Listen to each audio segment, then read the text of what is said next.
Good evening all of you. चलो आज का सेशन स्टार्ट करते हैं। बेसिकली आज का सेशन में आपको नीट के रिगार्डिंग हम सब कुछ बात करेंगे। क्या 2 दिन अप्रॉक्स 48 आवर्स बचा है आप लोग के पास। इन 48 आवर्स में किस तरीके से स्ट्रेटजी है, कौन कौन सा कॉमन मिस्टेक नहीं करना है और क्या जनरली कॉमन मिस्टेक होता है, उन सारा चीज को हम लोग यहाँ पे डिस्कस करने वाले हैं। होप सो आप लोग थोड़े देर का सेशन है तो आप अच्छे से देखिए और जो भी मिस्टेक आप नहीं करोगे। स्टार्ट करते हैं हम हमारे सेशन को। चलिए, चलो दिखाई दे रहा है सभी को। This is the final countdown. देखो यहाँ पे क्या क्या करना है हमारे पास।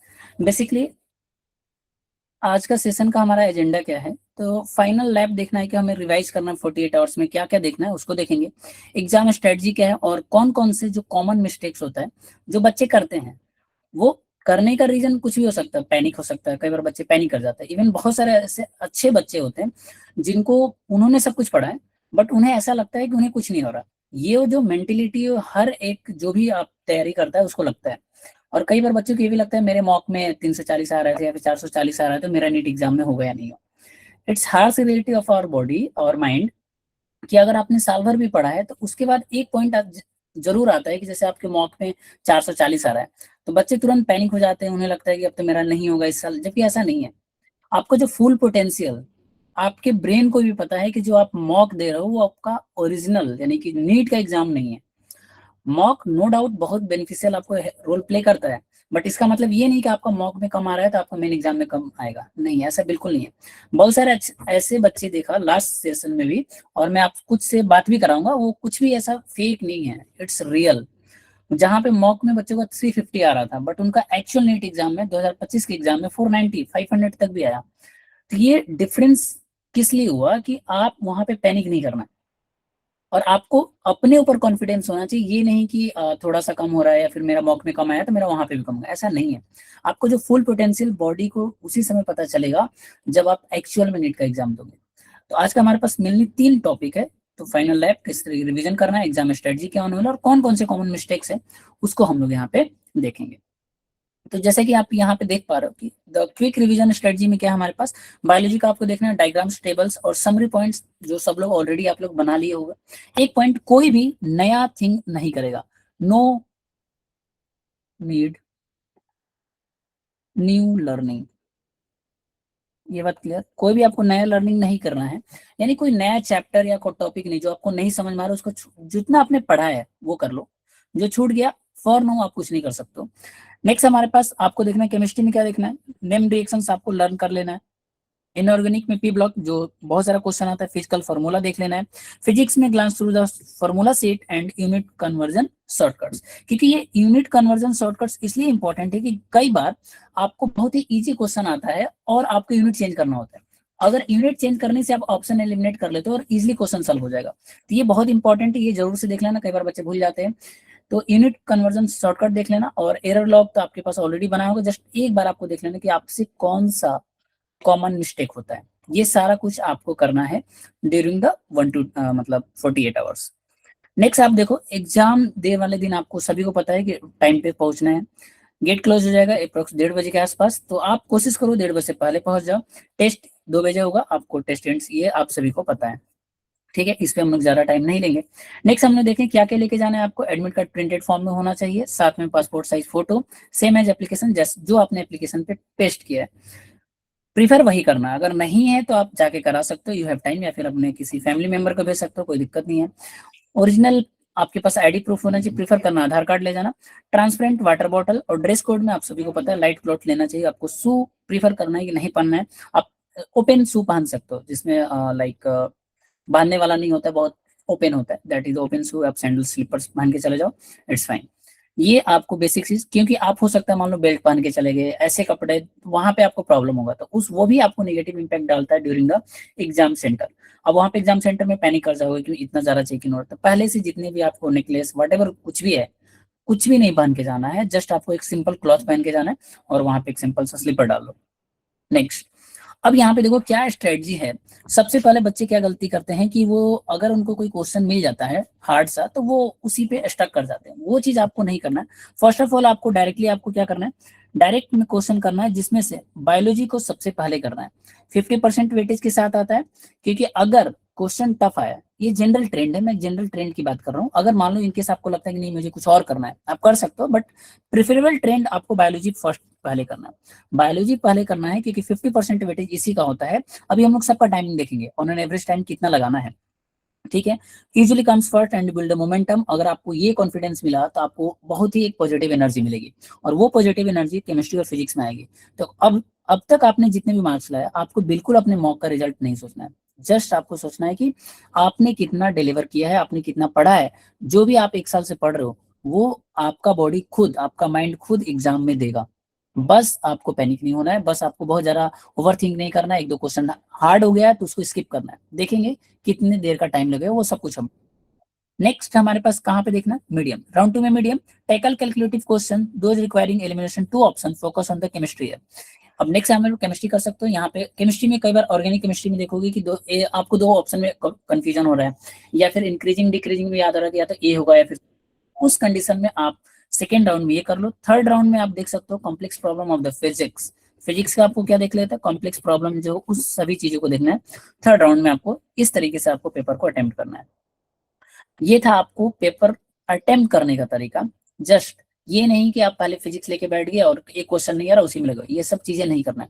अब मान लो कि आप बायोलॉजी स्टार्ट किए, इन केस आपने बायोलॉजी कर लिया और फिजिक्स करने लगे, अब फिजिक्स में फंस गए तो क्या करोगे।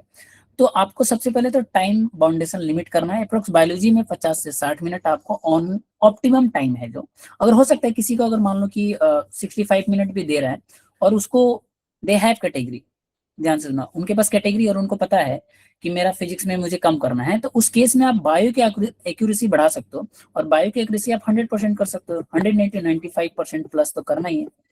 ये बात क्लियर, 95% प्लस आपको बायो की एक्यूरेसी करना है। तो उस केस में आपको हो सकता है 65 मिनट भी ले लो, बट आपको पता होना चाहिए कि आपको कौन से 2 सेक्शन करना है। और कोई भी निगेटिव नहीं मारेगा, वट एवर मार्क्स उनका मॉक में क्या रहेगा, ऐसा तुक्का नहीं लगाना है। ये बात क्लियर है। जो भी पहली बार नीट दे रहे हैं, और जो कुछ बच्चे ड्रॉपर होंगे, जो पहली बार नीट दे रहा है, उनको तो बिल्कुल ही ऐसा तुक्का नहीं लगाना है। ये बात क्लियर है। और जो ड्रॉपर उन्हें ऑलरेडी पता है। नेक्स्ट, केमिस्ट्री में आप 45 से 50 मिनट दे सकते हो। फिजिक्स में थोड़ा सा ज्यादा समय लगता है, क्योंकि यहाँ पे there are much more complex calculation. अब यहाँ पे ध्यान से समझना है कि जो फिजिक्स वाला पार्ट है, बच्चे पैनिक करते हैं कि सारे, जैसे एनटीए ने 1-2 बार इधर उधर का ट्वीट किया जिससे बच्चे पैनिक हो गए, उन सारा चीज को दूर हटाना है। एनटीए जैसे आपको ये बताने की कोशिश कर रहा था, आपको सही से पढ़ना है। इसका मतलब ये नहीं है कि आपको बहुत टफ पेपर आएगा, बिल्कुल टफ पेपर नहीं आएगा, लेकिन मैं बता देता हूँ, फिजिक्स में आपको देखने को मिलेगा 15 से 20 क्वेश्चन तो आपको इजी टू मॉडरेट ही मिलेगा। ये आपको ध्यान समझना है, इजी टू मॉडरेट ही मिलेगा, इसलिए बहुत ज्यादा टेंशन लेने की जरूरत नहीं है। Target target on this value, इस पे आप टारगेट करो कि इतना 15 से 20 क्वेश्चन। अगर मान लो आपको कोई क्वेश्चन कर रहे हो और वो टफ हो गया, तो उसको स्किप करना है। उसको क्या करना है, आपको स्किप करना है। कैसे करना है उसको देखेंगे लास्ट में। हमारे पास ओएमआर एंड रिव्यू के लिए आपको 20 मार्क्स रखना है। नेक्स्ट यहाँ पे देखो, द कॉमन मिस्टेक जो बच्चे से होता है वो आपको नहीं करना है भाई। द पैनिक ट्रैप, जहां पे बच्चे को पैनिक कंडीशन क्यों आता है। प्रवीण आप यहाँ पे अवेलेबल हो, चलो कोई नहीं, अभी ज्वाइन कर लेगा प्रवीण, तो मैं आपसे बात भी करा दूंगा 1-2 स्टूडेंट से। बाकी आप जो ऑलरेडी एमबीबीएस कर रहे हैं, तो उस चीज को आपको ध्यान से समझना है। ये बात क्लियर। Yes sir. ओके, यहाँ तक किसी को कोई दिक्कत है। चलो, नॉट अब यहाँ पैनिक ट्रैप क्या होता है। पैनिक ट्रैप में आपको देखो कि अगर कोई क्वेश्चन कर रहे हो, अगर आपको लग रहा है कि उससे 2 मिनट से अधिक समय लग रहा है, तो आप उसको क्या करना, तुरंत स्किप करना है इमीडिएटली।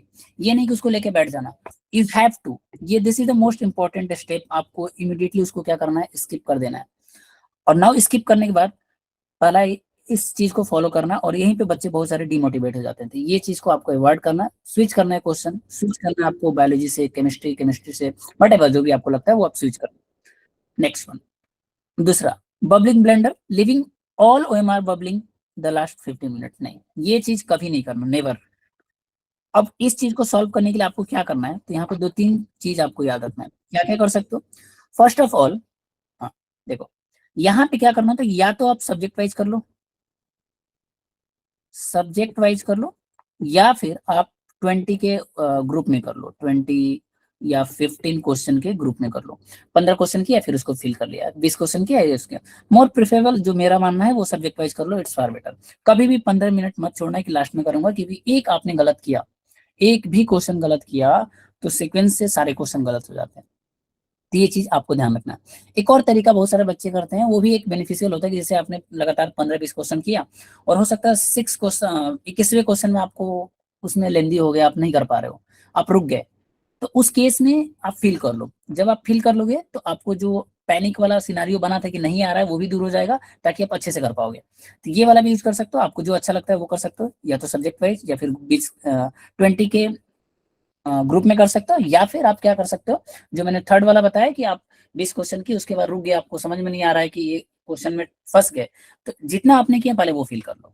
कभी भी लास्ट को लास्ट तक नहीं छोड़ना है। नेक्स्ट, ब्लाइंड गेसिंग नहीं करना है 1 फॉर रॉन्ग, क्योंकि आपको पता है -1 होता है। और एक और नया अपडेट है कि अगर आपको मान लो कि अपने 2 ऑप्शन को इस तरीके से सिलेक्ट कर दिया, मान लो ये ऑप्शन आपने गलत लगा दिया, ठीक है, अब ये ऑप्शन आपने अगर गलत लगा दिया तो आपको लगता है कि चलो अब दूसरा भी उभर देता हूँ, तो हो सकता है एक बार जो आपने एक लगाया था वो आपको नेगेटिव से बचा लेता, सॉरी सही हो जाता है, बट आप 2 ऑप्शन लगाओगे कि 100% नेगेटिव होगा। पहले क्या होता था, दैट इज इट इज, ये उसमें माना जाता था कि अनअटेम्प्टेड, बट अगर आपने 2 ऑप्शन चूज कर दिया तो ये आपको नेगेटिव हो जाएगा। तो आपको 2 ऑप्शन तक कतई नहीं लगाना है, नेवर।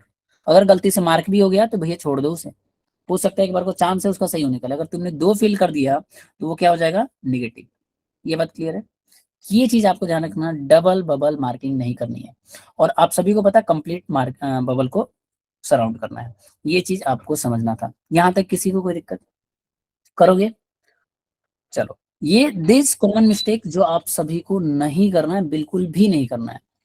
तो रिपीट कर देता हूँ, पैनिक मोड में नहीं जाना। अगर पैनिक होता है तो आप टॉपिक स्विच कर सकते हो, मतलब चैप्टर दूसरे, या तो बॉटनी, जूलॉजी, फिजिक्स, केमिस्ट्री कहीं भी मूव कर जाओ।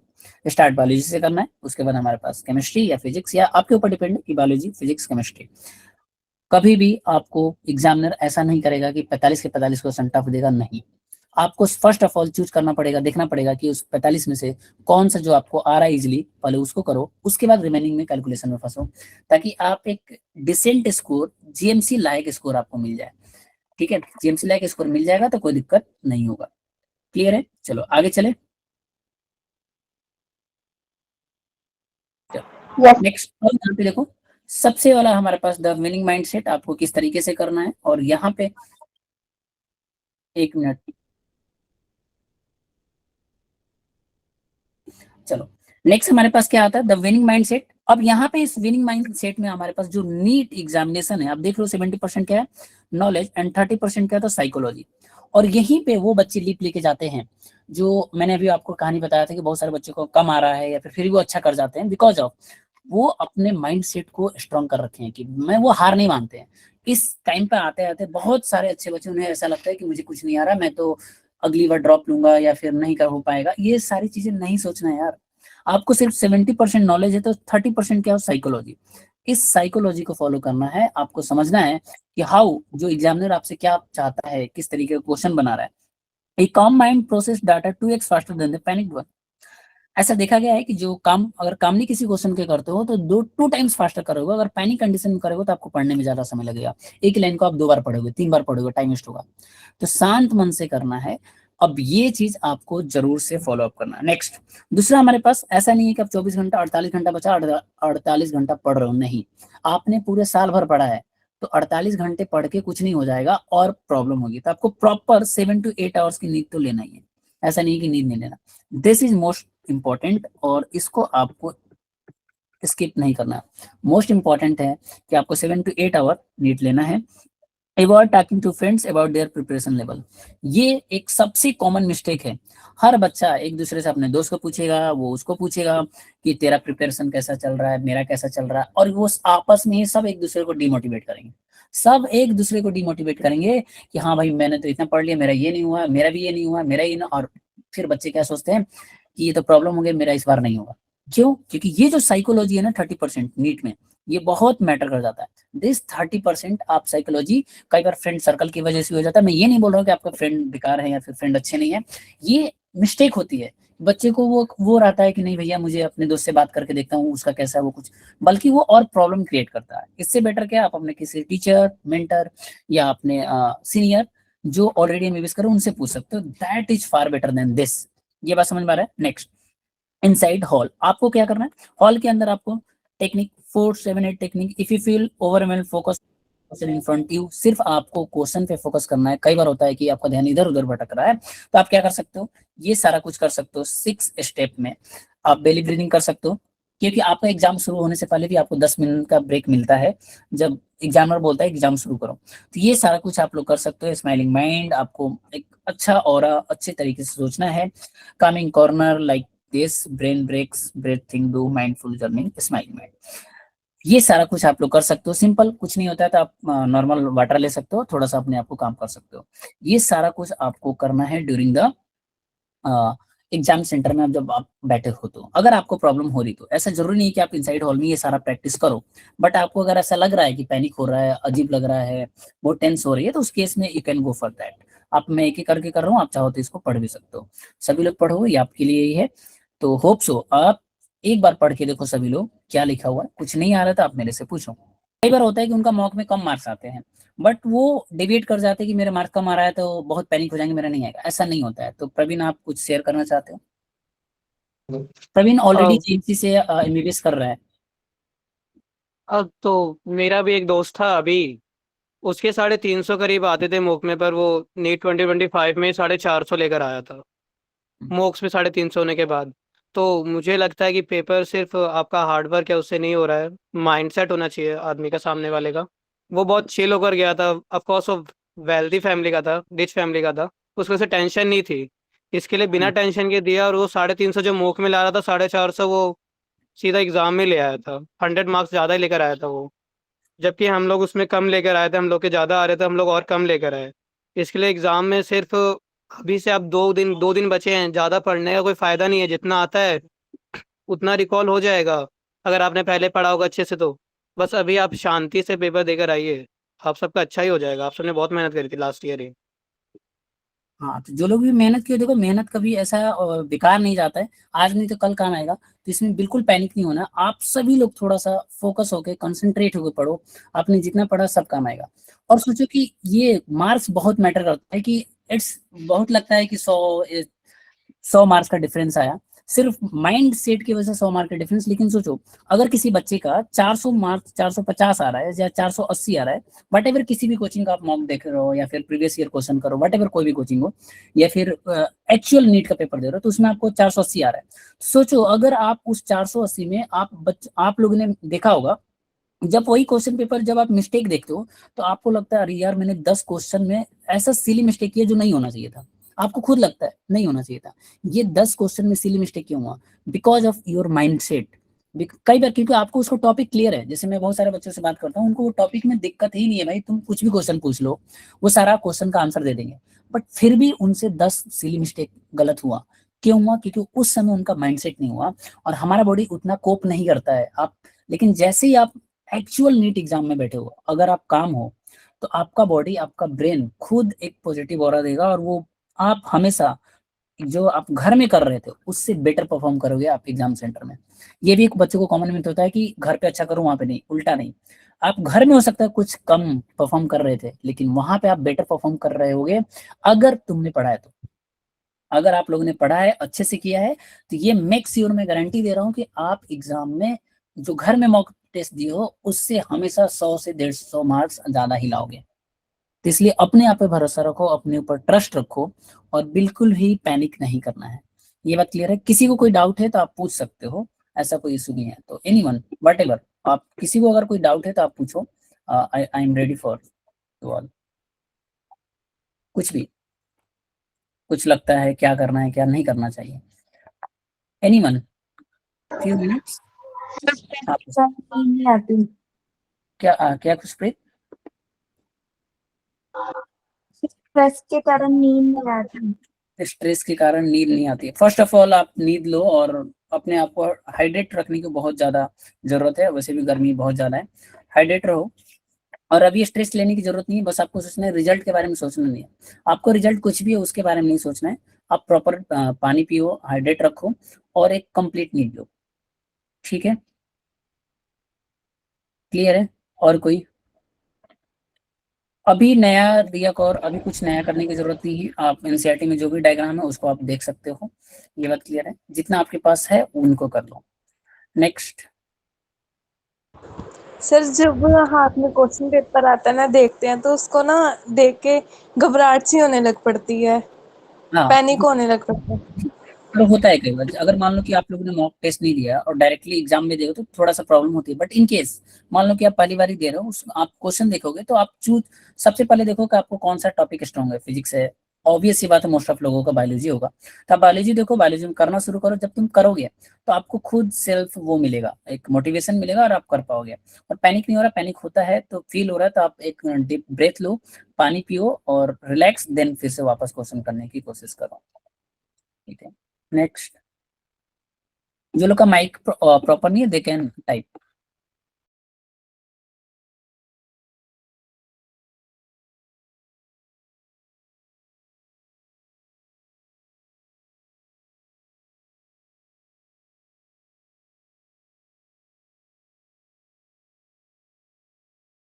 ठीक है, और किसी को कोई दिक्कत? सर वैसे कितना टारगेट रखना चाहिए क्वेश्चंस अटेम्प्टिंग का? देखो आप जितना मैक्सिमम रख सकते हो। देखो मेंस में there are target, but NEET में कोई टारगेट नहीं है।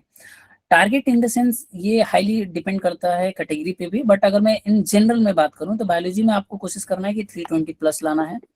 Same goes in the chemistry 150, और आप फिजिक्स में 20 से 25 भी कर लोगे अगर तो भी हो जाएगा, क्योंकि फिजिक्स में 100 मार्क्स इज द मिनिमम, या 80 टू 100 आपको लाना है। तो इतने में आपको जीएमसी मिल जाएगा। एनटीए ने जो भी बातें की है उससे पैनिक होने की जरूरत नहीं है, आप आराम से कर पाओगे। 320 for the biology, and chemistry में 150 के आसपास, 140 150, and for the physics 20 to 25 question, यानी कि 100 मार्क्स के आसपास, ठीक है? इससे ज्यादा होता है आप कर पाओगे, और मैं सिक्योरिटी के साथ बोल रहा हूँ कि 15 से 20 क्वेश्चन आराम से इजी आएंगे फिजिक्स में। 20 क्वेश्चन तो आएंगे आएंगे जो आप आराम से ला सकते हो 80 से 100 नंबर। हाँ स्नेहा। हाँ सर, नीट में 15 मिनट क्वेश्चन पेपर पढ़ने के लिए भी टाइम मिलते हैं क्या? नहीं, ऐसा नहीं होता है। आपको सिर्फ ओएमआर फिल करने के लिए मिलता है। जब एग्जाम स्टार्ट होता है तो पेपर जब आप ओपन करोगे वहां से लेके पूरा कैलकुलेट होता है, that is the approx 3 hours. ये बात क्लियर है? वो नहीं मिलता है, इवन ऑनलाइन एग्जाम में भी नहीं मिलता है। वो सिर्फ ओएमआर फिलिंग इसके लिए मिलता है, और जैसे एग्जामिनर बोलेगा कि नाउ आप सील को ओपन कर सकते हो, ब्रेक कर सकते हो, वहां से स्टार्ट हो जाता है आपका एग्जाम टाइम, और till the last time OMR bubble करने तक। तो इसके लिए अलग से आपको कोई टाइम नहीं मिलता स्नेहा, और ना ही इसके लिए आप ऐसा सोचो, ठीक है? सर जैसे मैक्सिमम रिवीजन कर दिए पर फिर भी ऐसा लग रहा है कि कुछ किया नहीं है, बस वो दिमाग होता है, से ऐसा लग रहा है कि सब कुछ निकल गया, क्या करें? माइंड ऑफ स्टेट है कि हम जिस देखो, अगर आपने कुछ नहीं पढ़ा बिल्कुल टेंशन नहीं होगा। इट मींस अगर किसी स्टूडेंट को ऐसा लग रहा है कि मुझे बिल्कुल टेंशन नहीं हो रहा है नीट एग्जाम से, तो इट मींस कि उसने डेडिकेशन के साथ नहीं पढ़ा है। अगर आपको स्ट्रेस हो रहा है, थोड़ा सा stress, there are good type of stress and bad type of stress. अगर आपको थोड़ा बहुत लग रहा है इट मींस आपने पढ़ा है तभी तो हो रहा है, तो उसको बहुत ज्यादा टेकल ओवर थिंक नहीं करना है। जस्ट रिजल्ट आप सोचते हो, दैट्स वाई बहुत प्रॉब्लम है। रिजल्ट के बारे में सोचना ही नहीं है आपको, जस्ट डू योर बेस्ट। ये बात क्लियर? रिजल्ट के बारे में मत सोचो क्या हो रहा है क्या नहीं। और ये फीलिंग आती है चाहे कितना भी पढ़ लो, एग्जाम से पहले आपको लगेगा कि आपको कुछ नहीं आ रहा है, लेकिन जब आप एग्जाम में बैठोगे तो आपको खुद ही लगेगा कि यस मैं अब कर पा रहा हूँ या फिर कर पा रही हूँ। Next. Just need post card photo, हाँ करना है, कैरी करना है आपको, ठीक है? और ये सभी चीजों के लिए जो आपका एडमिट कार्ड है उसको प्रिंट कर लो, उसमें जो भी इंस्ट्रक्शन लिखा है वो सब फॉलो कर लो। बेटर है कि जो भी इंस्ट्रक्शन उसमें लिखा है, फिंगरप्रिंट वटेवर लिखा है, वो आप खुद से पढ़ो और खुद ही आपको करना है। अगर कुछ कंफ्यूजन है तो आप पूछ सकते हो, बट ध्यान रखना उसको आपको पढ़ना ज्यादा जरूरी है रेदर देन मैं बताऊं आपको। जो मेन था मैंने ऑलरेडी डिस्कस कर लिया है। क्लब है, ओएमआर फिलिंग में गलती होती है कई बार। हाँ, आप शायद लेट ज्वाइन किए, बट कोई नहीं। ओएमआर फिलिंग में कई बार गलती है तो मैंने बताया था ओएमआर फिलिंग किस तरीके से करना है, like this club. OMR filling में आपको एक स्टैक बना के नहीं करना है कि आपने स्टैक बना दिया, तो ऐसा चीज नहीं करना है। स्टैक को बिल्कुल नहीं बनाना है, ये बात क्लियर? लाइक एक तो करना है कि 15 से 20 क्वेश्चन का कर लो, एक सब्जेक्ट का कर लो, ऐसा नहीं कि सारे क्वेश्चन करने के बाद कर लो, तो इसको अवॉइड। और एक साथ दो बबल मार्किंग नहीं करना, वो ऑलवेज निगेटिव होगा। ऑलवेज क्या होगा? निगेटिव होगा। चलिए और कोई? सर मेरे को ये था, काफी टेस्ट में से जैसे जो अभी आकाश के हो रहा है, मोस्टली इन सब में बायो काफी टफ आ रही है और अराउंड 50 मिनट्स लग जाता है बायो करने में, कभी कभार तो 1 घंटा लग जाता है। ठीक है, अगर बायोलॉजी में आपको 50 मिनट लग रहा है इट्स फाइन, इसमें कोई दिक्कत नहीं है। 50 मिनट लग रहा है, 55 मिनट भी लग रहा है, इट्स फाइन। देखो मैं पहले बताया, वट एवर कोई भी कोचिंग हो, कि कोचिंग का पेपर नीट का जस्ट एक एनालॉगस हो सकता है, एग्जैक्टली 100% नहीं होता है, इसलिए बिल्कुल टेंशन मत लो। तो अगर आपको 1 आवर लग रहा है इट्स कम्प्लीटली फाइन। अब 50 मिनट के उसमें मत रहो कि कई बार 50 मिनट के चक्कर में बच्चे निगेटिव कर जाते हैं, और बायोलॉजी 50% है, तो आप इसको लेके गीतांशी बिल्कुल पैनिक मत करो, ठीक है। 50 से 55 मिनट लगता है, इट्स कम्प्लीटली फाइन, डुएबल है, और इतना देना चाहिए। सर अगर 12 में कोई आउट ऑफ सिलेबस क्वेश्चन देना तो उसका क्या करें? देखो अगर out of the box, out of the syllabus, generally वैसे एनटीए नहीं करेगा, बट फिर भी अगर करता है तो यू कैन स्किप। हाँ, एक और चीज, आप उस क्वेश्चन को छोड़ सकते हो क्योंकि उसको निगेटिव नहीं करना। एक और चीज हो सकता है, मान लो कि आपको पता चल रहा है कि ये क्वेश्चन में 2 ऑप्शन सही है, ध्यान सुनना, 2 ऑप्शन सही है, और या फिर वो क्वेश्चन गलत है। If you are damn sure, pretty sure हो कि ये गलत है या फिर 2 ऑप्शन सही है, तो उस केस में उस क्वेश्चन को जरूर अटेम्प्ट करना है। अगर आपने उस क्वेश्चन का अटेम्प्ट नहीं किया, भले वो जनरल मार्किंग होगा, तो जनरल मार्किंग उन्हीं को मिलेगा जो उस क्वेश्चन को अटेम्प्ट किया रहता है, तो उसको स्किप नहीं करना है। ये बात क्लियर? लेकिन ऐसा बहुत रेयर चांस होगा कि मल्टीपल क्वेश्चन गलत होगा, एक हो सकता है बट सारे नहीं। तो उस केस में जनरल मार्किंग उन्हीं को मिलता है जो अटेम्प्ट किया रहता है, सबको नहीं मिलेगा। गीतांशी, आपको डाउट क्लियर हुआ आपका? Yes sir. ठीक सर है, वो और लेट ज्वाइन हो गया कि आज हमारा प्री नीट था। ओके ओके, इट्स फाइन, कोई बात नहीं। चलो, और कोई भी मॉक टेस्ट के मार्क्स को लेके पैनिक नहीं करेगा, मैं पहले बता रहा हूँ। अब कोई जरूरत नहीं, व्हाटएवर किसी भी कोचिंग का मॉक देने की जरूरत नहीं है। आपको सिर्फ अपना जो मैंने बताया रिकॉल करना है, रिवाइज करना है, जो भी आपने पढ़ा है, व्हाटएवर आपको लगता है, फार्मूला सीट, आपके खुद के नोट्स, एनसीईआरटी में हाईलाइटिंग पार्ट्स। अब कोई टेस्ट देने की जरूरत नहीं, क्योंकि टेस्ट दोगे नंबर कम आएगा तो आप पैनिक करोगे। वो जो होगा अब एग्जाम में आपको देखना है। 48 आवर, और सभी लोग कंप्लीट स्लीप जरूर लो। हाँ, नहीं, 1 घंटा लगता है, इट्स फाइन सूरज, कोई दिक्कत नहीं है। 1 घंटा आप दे सकते हो, 50 से 55 मिनट, आप even in maximum scenario you can go for 60 minutes for the biology, it's fine. ठीक है, ऑल द बेस्ट एवरीवन, आप लोग अच्छे से करो। फिर भी अगर किसी को कोई प्रॉब्लम हुआ दे कैन कनेक्ट, ठीक है। Bye bye, thank you everyone. Thank you sir. Thank you, sir. Thank you. Thank you sir. Welcome.